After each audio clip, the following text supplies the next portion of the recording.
15 ದಿನಗಳ ಕಾಲ ಗತಿ ಸಿಗುವುದು. ಅವು ಹೆಂಗೆ ಹೋದವು ನಮಗೂ ಗೊತ್ತಿಲ್ಲ, ನಿಮಗೂ ಗೊತ್ತಿಲ್ಲ. ಹೋಗುವುದಂತೂ ಹೋಗ್ಯಾವ.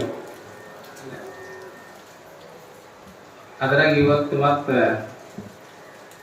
ರಾಖಿ ಹಬ್ಬ. ಬಹುಶಃ ರಾಖಿ ಹಬ್ಬ ಅಂತಂದ್ರೆ ಇದು ರಾಜರು ನೋಡು ಹಾಕೋರಿ. ಇದು ನಾವು ಇಂಡಿಯಾದಾಗ ಬರ್ತೀವಿ. ಯಾಕ ಅಂತಂದ್ರೆ ಅರಸರಿಗೆ 64 ಬುದ್ಧಿ ಇರ್ತದೆ. ಅರಸರಿಗೆ 64 ಬುದ್ಧಿ. ಹಿಂಗಾಗಿ ಏನಾಗಿತ್ತಪ್ಪ ಅಂತಂದ್ರೆ ಅವಾಗಿಂದ ಹುಟ್ಟಿದ್ದು ರಾಖಿ ಹಬ್ಬ. ಯಾಕಂದ್ರೆ ನಾವು ಶರಣರ ನಾಡಿನವರು. ನಮ್ಮಲ್ಲಿ ಶರಣರು ಏನು ಹೇಳ್ಬಿಟ್ಟಾರು? ಪರವಧೋಂ ಮಹಾದೇವಿ ಎಂಬೆ. ನಮಗೆಲ್ಲರೂ ಮೇರಾ ಪತ್ನಿ ಕಾ ಚೋಟ್ ಬಾಯಿ ಅವ್ರ ಬೈನೋ ಏನಿಲ್ಲ. ನಮ್ದು ಏನಿದೆಪ್ಪ ಅಂತಂದ್ರೆ ಯಾರೇ ಬಂದ್ರೂ ಸಹೋದರ ಸಹೋದರಿ ತಾಯಿ ಅನ್ನುವಂಥ ಒಂದು ಸಂಸ್ಕೃತಿ. ಅದಕ್ಕಾಗಿ ಎಲ್ಲಿದೋ ಬಂದು ಹಿಂಗೆ ಹೊಕ್ಕೊಂಡು ಬಿಡತ್ತೆ. ಅದನ್ನು ನಾವೆಲ್ಲರೂ ಕೂಡ ಆಚರಿಸ್ಬೇಕು ಹೊಂಟೀವಿ. ಬಹಳ ಸಂತೋಷ. ಯಾಕಂದ್ರೆ ಅದರಲ್ಲಿನೂ ಒಂದು ಪ್ರೀತಿಯನ್ನು ಕಾಣಬೇಕು. ಜೀವನ ಅಂತಂದ್ರೆ ಏನು? ಒಂದರ ಪ್ರೀತಿಯಲ್ಲಿ ಇರುವುದನ್ನ ಒಂದು ಜೀವನ. ಅದಕ್ಕಾಗಿ ಶ್ರೀಮನ್ ನಿಜಗುಣ ಶಿವಯೋಗಿಗಳು ಕೂಡ ಇಹದಲ್ಲಿ ಮನಸ್ಸಿಗೆ ಬಂದಂತೆ ನಡೆಯದಿರು.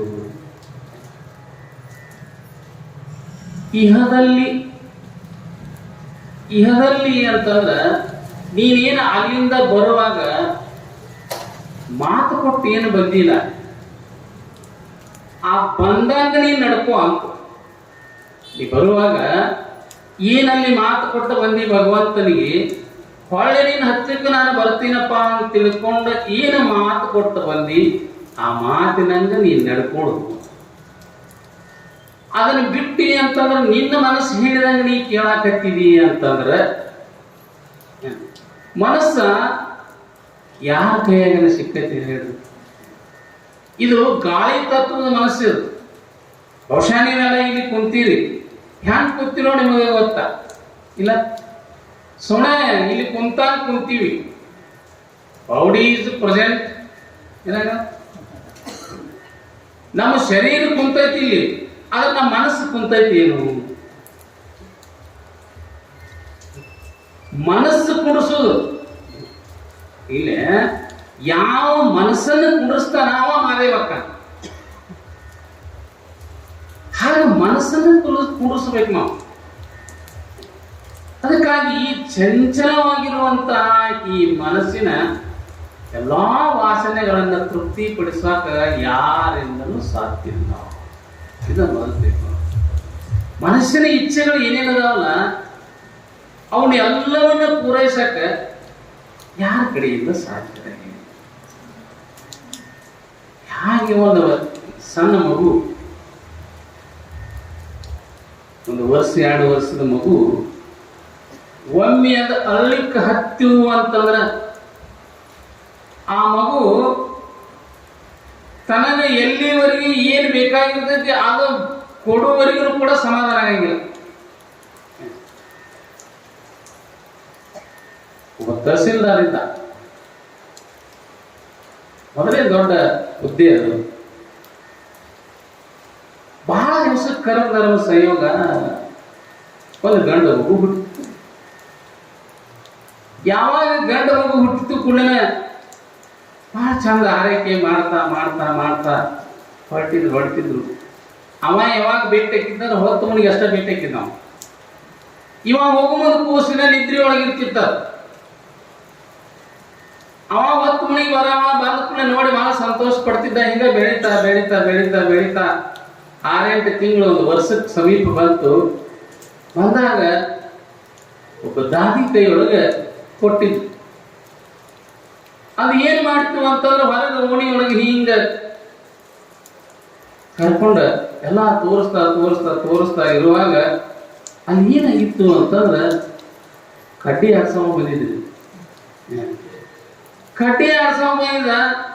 ಆ ಕಡ್ಡಿಯನ್ನು ನೋಡಿ ಏನು ಮಾಡಿತ್ತು ಅಂದ್ರೆ ಕೂಸ ನನಗದು ಬೇಕು ಅಂತ ಬೇಕಂದ ಕೂಡಲೇ ಏನ್ ಮಾಡಿದ್ರು, ಹೆಂಗಾದ್ರು ಸಮಾಧಾನ ಇತ್ತು. ಆ ಕಡ್ಡಿ ಆಡ್ಸೋ ಕರೆದ್ರು, ಅದ್ರ ಮ್ಯಾಲ ಕೂಡ್ಸಿದ್ರು, ಆನಂದ ಪಟ್ಟು ಸಮಾಧಾನ ಪಟ್ಟು ಕರ್ಕೊಂಡು ಆ ಕಡ್ಡಿ ಅವಾಗ ಕಾಸು ಕೊಟ್ಟರು ಹೋದ. ಮುಂದೆ ಈ ಕಡೆ ಆ ಕೂಸ ತಲೆಯಾಗಿತ್ತಿರಲಿ ಅದಕ್ಕೆ. ಅದು ಏನ್ ಮಾಡಕ್ ಹತ್ತೀವು ಅಂತಂದ್ರೆ ಹೊತ್ತು ಮಣಿಗೆ ನೆನಪಾಗಿಬಿಡ್ತಿರೋದು. ಏನಂತೇಳಿ ನನಗೆ ಕಾಟಿ ಬೇಕು ಅಂತ, ಕಾಟಿ ಬೇಕು ಅಂತ ಹಿಂಗೆ ಹಠ ಹಿಡಿತದು. ಕೊಡ್ತಾರ ಸಮಾಧಾನ ಇಲ್ಲ. ನೀವು ಬೇಕಾದ ಕೊಡ್ರಿ, ಮತ್ತೊಂದು ಆಟಿಗೆ ಕೊಡ್ರಿ, ಬರ್ಪೆ ಕೊಡ್ರಿ, ಈ ಚೆಂಡು ಕೊಡ್ರಿ, ಈಗ ಕೊಡ್ರಿ. ಅದಕ್ಕೆ ಬೇಕಾಗಿದ್ದೇನ್ರಿ ಕಡ್ಡಿ ಇಲ್ಲ. ಅವಾಗ ತಾಯಿ ಕೈಯೊಳಗೆ ಕೊಟ್ಲು. ತಾಯಿನ ಹೊರಗೆ ಅದು ಒಳಗೆ ಬಂದು ಇನ್ನೆಲ್ಲ ಮಾಡಿದ್ರು ಸಮಾಧಾನ ಆಗ್ಲಿಲ್ಲ. ಹೊರಗೆ ಅವ ತಹಸೀಲ್ದಾರ್ ಬಂದ, ಅವ ತಗೊಂಡ, ಅವನಿಗೂ ಸಮಾಧಾನ ಆಗ್ಲಿಲ್ಲ. ಅದ್ರ ಬರ್ತಾಗಿ ಏನು ಕಡ್ಡಿ ಕೊಡಿಗೆ ಏನು ಹೇಳಿಲ್ಲ. ಆಕಿ ಕೂಸಿರು ತಗೊಂಡು ಆ ತಹಸೀಲ್ದಾರ್ ಹೇಳ್ತಿ ಅಂದ್ರಿ, ಇಟ್ಟೊತ್ತಿನ ಕಡ್ಡಿ ಎಲ್ಲಿ ತರಾಕ್ ಬರ್ತೈತಿ, ನೀವು ಕಡ್ಡಿ ಆಗ್ರಿ ಅಂತ ಅನ್ನಂಗಿಲ್ಲ. ಇಟ್ಟೊತ್ತಾಗ ಕಡ್ಡಿ ಹೆಂಗ್ ತರಾಕ್ ಬರ್ತೈತಿ, ನೀವ ಕಡ್ಡಿ ಆಗಿಬಿಡ್ರಿ ಅಂದ. ಅದು ಹೆಂಗ ನಾವು ಇಲ್ಲ, ನಾ ಹೇಳ್ತೀನಿ ಕೇಳ್ರಿ ಅಂದ. ಭಾಷೆ ಹಾಕಿದ್ವಿ ನಾವು.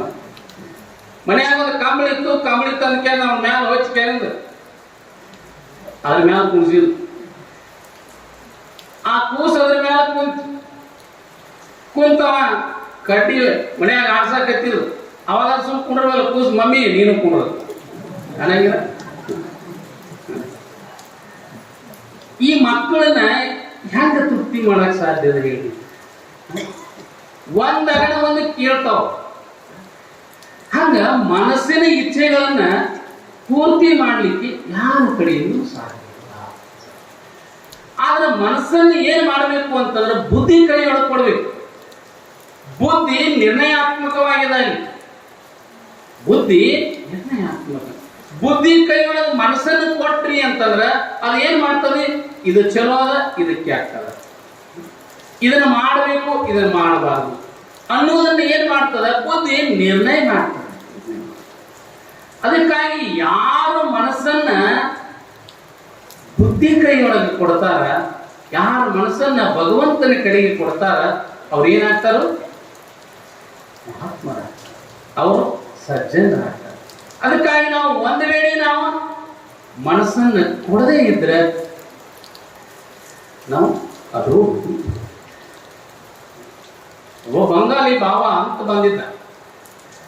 ಅವಾಗ ಹಿಂದೆ ಬರ್ತಿದ್ದ. ಅವ ಏನ್ ಮಾಡಿದ ಅಂತಂದ್ರೆ ಅಲ್ಲಿಂದ ಬರುವಾಗ ಒಂದು ದೊಡ್ಡ ಪೆಟ್ಟಿಗೆ ತಂದಿದ್ವಿ ನಾವು. ಬಹಳ ದೊಡ್ಡದ ಒಂದು ಪೆಟ್ಟಿಗೆ ತಂದಿದ್ದ.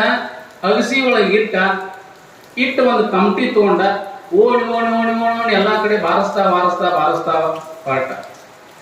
ಯಾರು ಬೇಕಾದವ್ರು ಬರ್ರಿ, ನಾವೊಂದು ಬೂತ್ ತಂದನು. ನಾವು ಯಾರು ಬೇಕಾದವ್ರು ಬರ್ರಿ, ನಾವೊಂದು ಬೂತ್ ತಂದನು.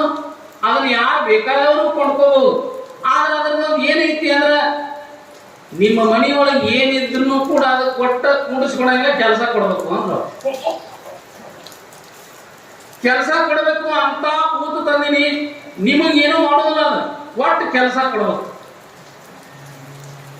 ಯಾರು ಬೇಕಾದವ್ರು ಬರೀ ಅಂತ ತಿಳ್ಕೊಂಡು ಟಮಟಮಿ ಹೊಡ್ಕೊಂಡು ಎಲ್ಲ ಓಣಿ ಸುತ್ತಾಕಿ ಬಂದ. ಎಲ್ಲಾರು ವಿಚಾರ ಮಾಡಕತ್ತಿದ್ರು, ಅದೇನು ಉಪಾಯ ಇಂಥದ್ದು ಭೂತ ಐತತ್ತ, ಇದೇನು ಎಲ್ಲ ಕೆಲಸ ಮಾಡ್ತತ್ತ ಏನು ಅಂತ ವಿಚಾರ ಮಾಡಕತ್ತಿದ್ರು. ಹಿಂಗೆ ವಿಚಾರ ಮಾಡುವಾಗ ಒಂದ ಏನಿಲ್ಲ, ಭಾಳ ನಂದಲ್ಲ ಮತ್ತು 3 ಎಕರೆ ಹೊಲ ಐತಿ, ಗಳೆ ಹೊಡಿದೈತಿ, ಒಡ್ಡು ಹಾಕೈತಿ, ಎಲ್ಲ ಐತಿ, ಸುಮ್ ಚಲೋ ಹಾಕೈತಿ ಅಂದ. ಅಂದ್ ಏನ್ ಮಾಡಿದ, ಅಗಸಿ ಒಳಗೆ ಇಟ್ಟಿದ್ರು. ಎಲ್ಲಾರು ಕೂಡಿದ ಸಂದರ್ಭದೊಳಗ ಇಂಥ ಒಬ್ಬ ರೈತ ತಗೊಂಡ. ಹೇಳಿದ ಮೊದಲ, ನೀ ಏನ್ ತಗೋತಿರಲ್ಲ, ಪೂಜೆ ಮಾಡಿ ಕಾಯಿ ಹೊಡೆದ ಅದನ್ನ ಪೆಟ್ಟಿಗೆ ಹಿಂಗ ತೆಗದ್ನಿ ಅಂದ್ರೆ ತೈ ಕುಣ್ಯಾಕ ಶುರು ಮಾಡ್ತದ. ಅದ ಕುಣ್ಯಾಕತ್ತಿ ಅಂದ್ರೆ ಕೆಲಸ ಕೊಡ್ಬೇಕು ನೀವು. ಒಂದ್ ವೇಳೆ ಕೆಲಸ ಕೊಡದಿದ್ರೆ ನಿಮ್ಮನ್ನು ಬಿಡುದಿಲ್ಲ. ಹೀಗಾಗಿ ಯಾಕೆ ನೋಡಿ ನಮ್ಮಲ್ಲಿ ಕಂಡಾಪಟ್ಟಿ ಕೆಲಸ ಐತಿ, ಬೇಕಾದಷ್ಟು ಕೆಲಸ ಅದಾವ. ನಾವು ಮನೆಗೆ ಬಂದ್ರು ಮನೆಯಾಗಿದ್ದು ಹೆಣ್ಮಕ್ಳಿಗೆ ಹೇಳ್ಬಿಡ್ತೀವಿ, ಅದು ಕೊಟ್ಟು ಕೆಲಸನ ಕೊಡಾಕತ್ತಿ ತಿಳ್ಕೊಂಡು ನಾವು ಧೈರ್ಯ ಮೇಲೆ ತಗೊಂಡ ಮನೆಗೆ ಹೋದ ಫಲ ತೋರಿಸಿದ ಹೋಗ್ತೀವಿ. ಹೊಲಕ್ಕೆ ಫಲ ಎಲ್ಲ ಗಳೆ ಮಾಡಿತ್ತು, ಒಡ್ಡ ಹಾಕ್ತು, ಏನು ನಾಲ್ಕರಿಂದ ಏನೇನು ಮಾಡಬೇಕಾಗಿತ್ತು ಎಲ್ಲ ಕೆಲಸ ಮಾಡಿ ಅಲ್ಲಿಂದ ಎಲ್ಲ ಕೆಲಸ ಮುಗಿಯಾಕತ್ತು. ಇವನ ಏನಂತ ಮನೆಗೆ ಬರ್ತದ ಬಾಂಧ ಕೂಡ ನೀವು ಅದಕ್ಕೆ ಕೆಲಸ ಕೊಡ್ರಿ ಮನೆಯಾಗ ಹೇಳ್ಬಿಟ್ಟಿದ್ದ ನಾವು ಹೆಣ್ಮಕ್ಳಿಗೆ. ನೀವು ಏನು ಕೊಡ್ತೀರಿ ಕೊಡ್ರಿ, ರೊಟ್ಟಿ ಮಾಡಕತ್ರಿ, ಪಲ್ಯ ಮಾಡಕತ್ರಿ, ಒಗ್ಯಾನಿಗಾಕತ್ರಿ, ಒಟ್ಟ ಸೌಡು ಕೊಡ್ಬೇಡ್ರಿ. ಒಂದು ಮೀತನಕ ಒಂದು ಹತ್ರ ಫಲದಿಂದ ಯಾವಾಗ ಕುಣ್ಕೊಂತ ಬರ್ತೀರಿ ಬಂದ ಕೂಡ ನೀವು ಹೆಣ್ಮಕ್ಳು ಅಂದ್ರು ಒಂದೊಂದು ಕೆಲಸ ಕೇಟೋ ಅದು ಹೇಳೋದಾರ ಹೇಳಿದ್ರು.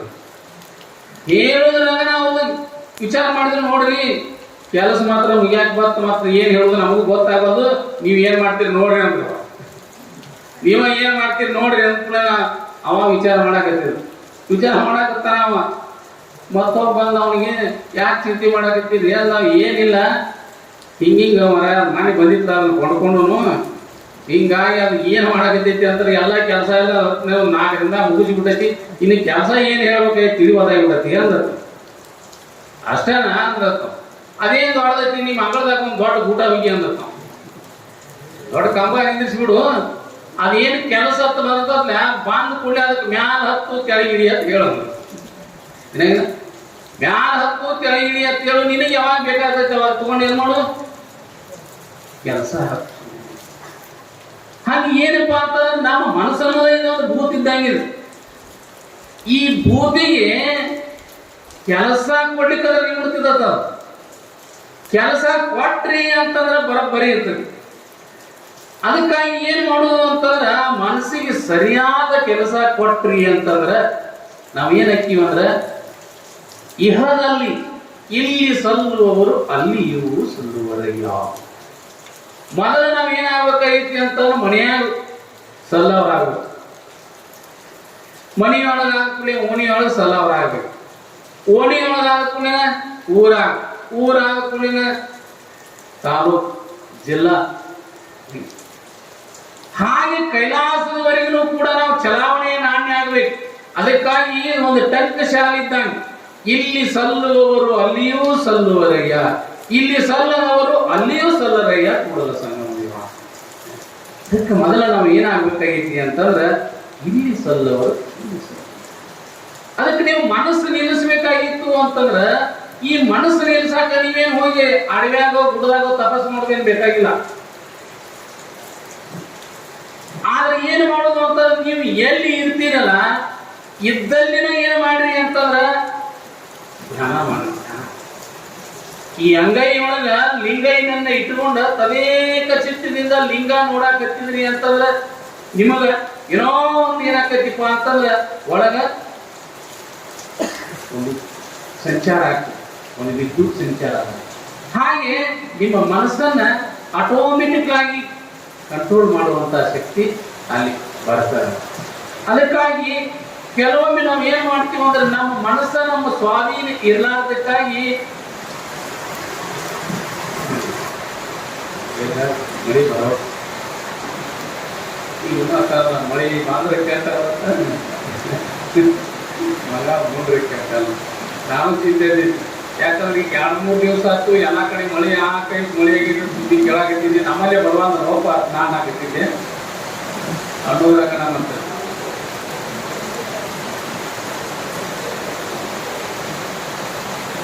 ಆದ್ರೆ ನಿಜಗೊಂಡ್ರು ಈ ಮನಸ್ಸನ್ನು ಏನ್ ಮಾಡಿದ್ರು ಅಂತಂದ್ರೆ ಕೋಗಿಲಿಗೆ ಹೋಲಿಸಿ ಹೇಳ್ತಾರೆ. ಕೋಗಿಲಿ ಮುದ್ದು ಕೋಗಿಲಿ ಮನಸ್ಸಿನ ಬಹಳ ಸಮಾಧಾನ ಮಾಡಬೇಕು, ರಂಭಿಸಿ ಅದಕ್ಕೆ ಹಾಗೆ ತರಬೇಕಂತಾರಲ್ಲ.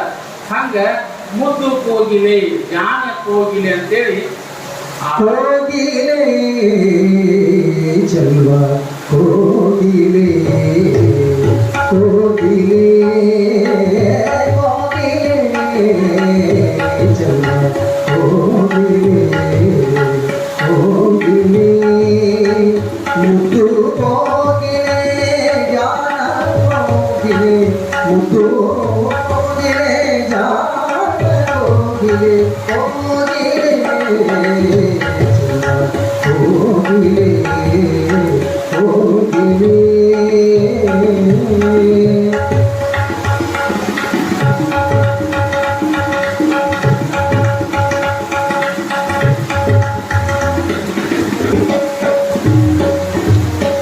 ಹಿಂದೆ ತಪರೋಡೀಶನೋ ತಿರುತ್ತಿರಲೆಚ್ಚು ಹಿಂದೆ ತಪರೋಡೀಶನೋ ತಿರುತ್ತಿರಲೆಚ್ಚು ಗಂಧ ಕಾಮನ ಬಿಟ್ಟು ಹೋಗಿವೆ ಬಂದು ಬೇಗನೆ ಬಾಳೆಂದು ಧರನನು ಬಂದು ಬೇಗನೆ ಬಾಳೆಂದು ಧರನನು ಕುಂದನೆ ನೀ ಮಾಡು ಹೋಗಿವೆ ಕುಂದನೆ ನೀ ಮಾಡು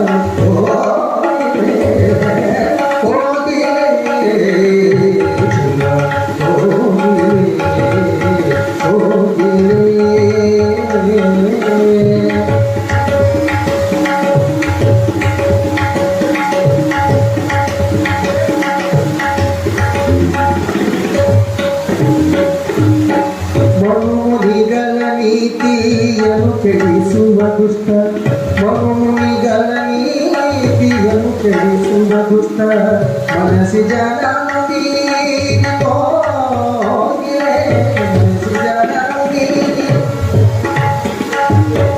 ಘನಪದವನ್ನು ತನ್ನ ಬರಿ ಗೊಲದಿವ ಘನಪದವನ್ನು ಬರಿ ಗೊಲದಿವ ಧನದ ಮಿತ್ರನು ಸಾರು ಹೋಗಿಲೆ ಧನದ ಮಿತ್ರನು ಸಾರು ಧನದ ಮಿತ್ರನು ಸಾರು ಹೋಗಿಲೆ ಹೋಗಿಲೆ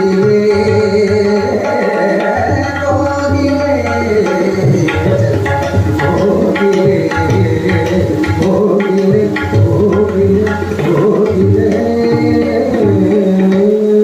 ಮನಮುನಿಗಳ ನೀತಿಯನ್ನು ಕೆಡಿಸುವ ಮುದ್ದು ಕೋಗಿಲೆ ಜ್ಞಾನ ಕೋಗಿಲೆ. ಇದು ಯಾರನ್ನೂ ಬಿಟ್ಟಿಲ್ಲ. ಎಂತೆಂತ ತಪಸ್ವಿಗಳ ಮನಸ್ಸನ್ನು ಕೂಡ ಏನ್ ಮಾಡೈತಿ ಅಂತಂದ್ರೆ ಕೆಡಿಸಿ ಬಿಟ್ಟಿದ್ದಾರೆ. ಗೌತಮ ಋಷಿಗಳ ಹೆಂಡತಿ ಅಹಲ್ಯ ಅಂತೇಳಿ ಬಹಳ ದೊಡ್ಡ ಪತಿವ್ರತ ಹೆಣ್ಣೋಳು. ಇಂದ್ರ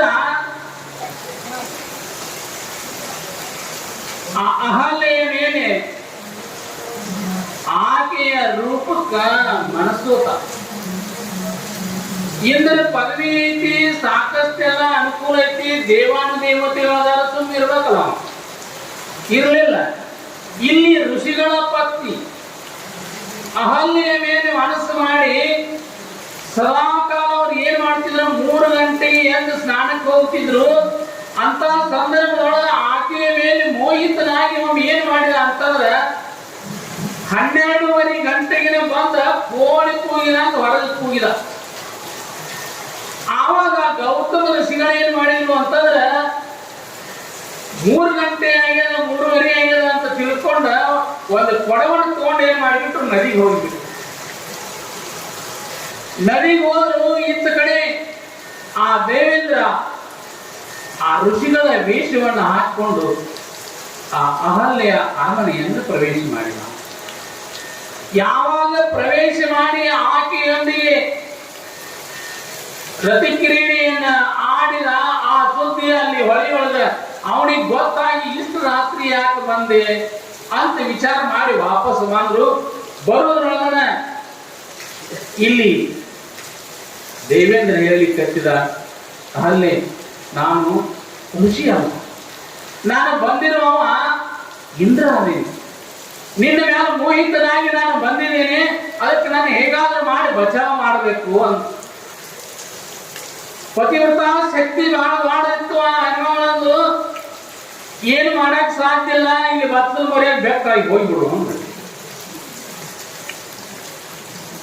ಬತ್ತಲು ಮರೆಯಾಗಿ ಬೆಕ್ಕಾಗಿ ಹೋಗಂದು ಕೂಡ ಬತ್ತಲು ಮರೆಯಾಗಿ ಬೆಕ್ಕಾಗಿ ಹೋದ. ಆ ಕಡೆಯಿಂದ ಗೌತಮ ಋಷಿಗಳು ಒಳಗೆ ಪ್ರವೇಶ ಮಾಡಿದ್ರು. ಪ್ರವೇಶ ಮಾಡಿ ನೋಡ್ತಾರ. ನೋಡಿದ್ರಾಗನ ಆ ವಾತಾವರಣ ಎಲ್ಲ ಆವಾಗ ಈತ ಬೆಕ್ಕಾಗಿ ಹೋಗಿದ್ದು ಗೊತ್ತಾಯ್ತು. ಆ ದೇವೇಂದ್ರನಿಗೆ ಮೊದಲೇ ದೊಡ್ಡ ತಪಸ್ವಿ ಅವ, ಗೌತಮ ಋಷಿ ಅವನಿಗೆ ಶಾಪವನ್ನು ಕೊಡ್ತಾನೆ.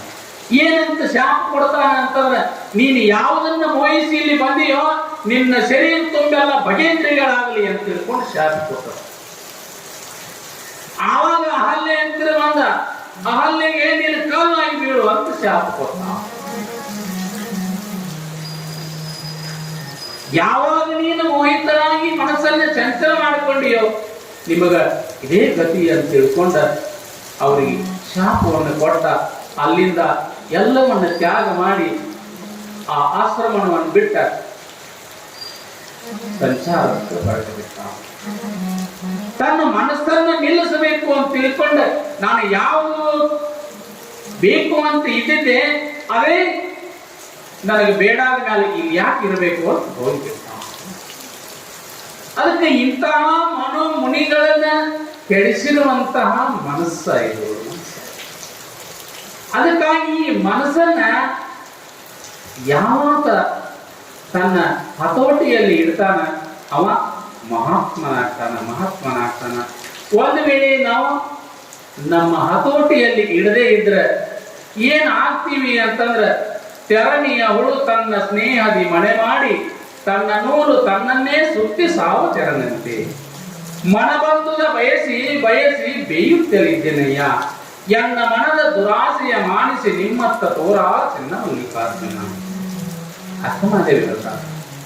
ಈಗ ತೆರಣಿ ಹುಳು, ಈಗ ಹೆಂಗ ರೇಷ್ಮೆ ಹುಳ ತಾನ ನೂಲು ತಾನ ಸುತ್ತಕೊಂಡ ತಾನ ಒಳಗನ ಸತ್ತು ಹೆಂಗ ಬಿಡ್ತದನೋ ಹಂಗ ನಿನ್ನ ಮನಸ್ಸು ಏನಾಗೈತಿ ಅಂದ್ರ, ಮನಸ್ಸು ಬಂದದ್ದನ್ನ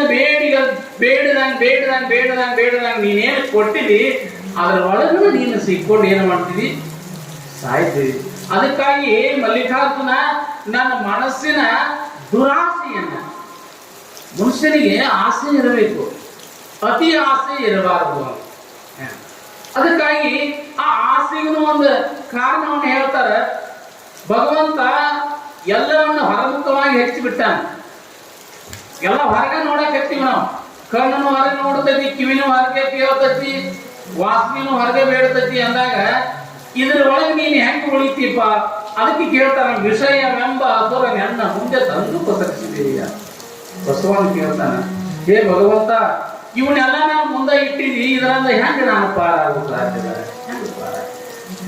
ಅದಕ್ಕೆ ಎಲ್ಲೆಲ್ಲಿ ನಾನು ಮನಸ್ಸು ಹೋಗ್ತದನೋ ಅಲ್ಲಿ ನೀನೋ ಬಂದು ನಿಂದ್ರಪ್ಪ. ಅಲ್ಲೆಲ್ಲಿ ಏನ್ ಮಾಡು, ವಿಷಯ ರಹಿತನ ಮಾಡಿ ಭಕ್ತಿ ರಸವದ ನೀ ಬೀಸಿ ಸುಬುದ್ಧಿಯ ಮುದಕವ ನೆರೆದು ನೋಡಿ ಸಲುಹೆಯ ನಿರ್ಗುಣ ಶಿವಯೋಗಿಗಳು ಅವ್ರ ಗುರುಗಳು ಬಂದಿರುತ್ತ.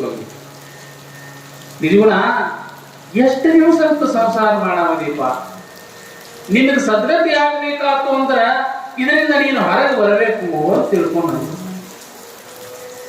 ಆವಾಗ ಗುರುಗಳು ಅಂದತ್ತ, ನಿಜಗುಣ ಅಂದತ್ತ, ಏನ್ ಮಾಡೋದಲ್ಲ ಗುರುಗಳೇ, ನಾ ಎಲ್ಲ ಬಿಡ್ಬೇಕತ್ತನೋ ಆದ್ರ ಅದ ನಾನು ಬಿಡುವಂತಾಗೈತಿ. ನಾ ಎಲ್ಲ ಬಿಡ್ಬೇಕಂತಾನೆ, ಕರೆ ಏನು ಮಾಡೋದಲ್ಲ ಅದು ಬಿಡುವಂತಾಗೈತಿ ಅಂತ. ಹೌದಾ? ಮುಂದೆ ಒಂದು ವಾರ ಹೋಯ್ತು, ಅರಮನೆಗೆ ಗುರುಗಳು ಬಂದವ್ರನೆ. ಒಂದು ದೊಡ್ಡ ಕಂಬ ಇತ್ತು, ಕಂಬ ತೆಕ್ಕಿ ಬಿಡ್ಕೊಂಡು, ಕಂಬ ತೆಕ್ಕಿ ಬಿಡೋದ ನಿಜಗುಣ, ಕಂಬ ಬಿಡಿಸಬಾರ್ದು ಅಂದ್ರು. ನಿಜಗುಣ ಕಂಬ ಬಿಡಿಸುವ ಅಂದಾಗ ನಿಜಗುಣ ಮ್ಯಾಲಿಂದ ಓಡಿ ಬಂದ.